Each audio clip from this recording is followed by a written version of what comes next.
Mirëdita, Këshilli i Ministrave me vendim të sotëm ka vendosur lirimin nga detyra e prefektit të Qarkut të Shkodrës të zotit Qesk Mille. Ky vendim është marrë në kuadër të përpjekjeve për një mbështetje më të madhe nga ana e qeverisë për Shkodrën në tërësi dhe sidomos për mbështetjen e masave për tejkalimin e gjendjes së krijuar nga pandemia COVID-19. Nëse kemi shprehur rezerva deri tani për gjendjen në Shkodër, kjo nuk do të thotë që të gjitha vretjet janë adresuar vetëm bashkisë atje.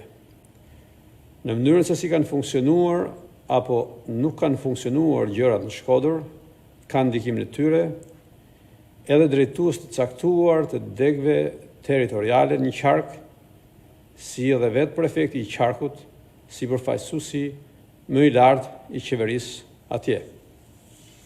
Për fat keq, gjatë asaj periudhe të pandemisë është vërejtur një inerci burokratike e papranueshme, një hezitim për të marrë përsipër përgjegjësi dhe mungesë e leadershipit aq të domosdoshëm, sidomos në situata të tilla, kur drejtuesit duhet marrin përsipër përgjegjësi, kur duhet marrin vendime për të cilat jo domosdoshmërisht ekziston ndonjë praktik e konsoliduar më parë.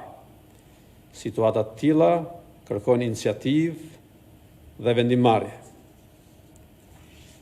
Hezitimi për të vepruar dhe për të vendosur mund të shkaktojë mos veprimin i cili sjell pasoja të parashikueshme. Mungesa e vendimmarrjes për menaxhimin e situatës është arsyeja kryesore e vendimit për lirimin nga detyra të prefektit të Qarkut të Shkodër. Për të menaxhuar me efikasitet të lartë situatën në Qarkun e Shkodrës, qeveria ka vendosur të ngarkojë me detyrën e koordinimit dhe drejtimit të përpjekjeve të gjitha degëve territoriale të qeverisë në këtë qark, zëvendës ministrin e Brendshëm, zotin Besfort Lamallari. Krahas kësaj, zoti Lamallari do të ketë detyrën e koordinimit dhe të bashkëpunimit me kryetarët e bashkive në interes të daljes sa më të shpejt dhe sa më të lehtë nga gjendja e pandemisë. Sigurisht që komandimi i një zëvendës ministri të rëndësishëm në këtë funksion të lartë është shprehje e rëndësisë që qeveria shqiptare i kushton administrimit të gjendjes në tërësi dhe posaçërisht të gjendjes në Qarkun e Shkodrës. Zoti Lamallari do të ketë në dispozicion të tij jo vetëm institucionin e prefektit dhe strukturat e degëve territoriale, por dhe gjithë kapacitetet e Ministrisë Brendshme dhe strukturave të tjera qendrore në funksion të menaxhimit sa më të mirë të situatës në Shkodër.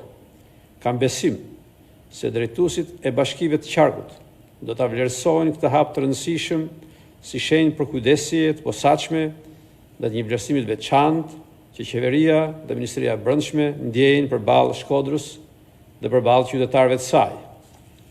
Me këtë rast, dua t'ju kërkoj të gjithë drejtuesve të bashkive në Qarkun e Shkodrës, gjithë drejtuesve të partive politike, intelektualëve, medias dhe gjithë atyre që Shkodrën e shohin si kryeqendrën e shumë vlerave shqiptare, që në këto momente të kalojnë në planën të dytë, shumë ndjeshmëri të vogla individuale apo partijake për të fokusuar vetëm tek Shkodra, e cila është shumë herë më rëndësishme se sa të gjitha vogëlsitë që marrin nga një herë padrejtësisht vëmendje dhe energji të mëdha.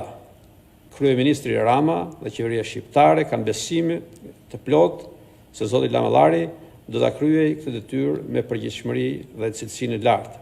Kryeministri dhe qeveria shqiptare kanë shumë plane e projekte ambicioze për Shkodrën. Për këtë nuk mungon as vizioni, as idetë, as programet, as projektet, madje as dhe burimet e nevojshme. Ajo që qeverisë i nevojitet më së shumti janë partneritetet e gjëra, bashkimi i energjive më të mira të shkodranëve dhe të shqiptarëve për Shkodrën, pasi ajo është aq e madhe dhe aq e rëndësishme sa ka nevojë për kontributin e të gjithë shqiptarëve. Duke e konsideruar këtë hap si një tjetër dorë të shtrirë për bashkëpunim në shërbim të interesave më të mira të Shkodrës dhe qytetarëve të saj, ftoj të gjithë aktorët që kanë apo ndjejnë përgjegjësi për fatet e këtij qyteti dhe këtij qarku të mbështesin dhe të bashkëpunojnë sinqerisht me zotin Lamallari në përballimin e gjendjes aktuale, por edhe përtej saj. Në të njëjtën kohë, i uroj zotit Lamallari suksese në këtë sfidë të re, plot përgjegjësi, në të cilën ai ka besimin e plotë të qeverisë, besimin tim dhe mbështetjen e të gjithë institucioneve. Faleminderit.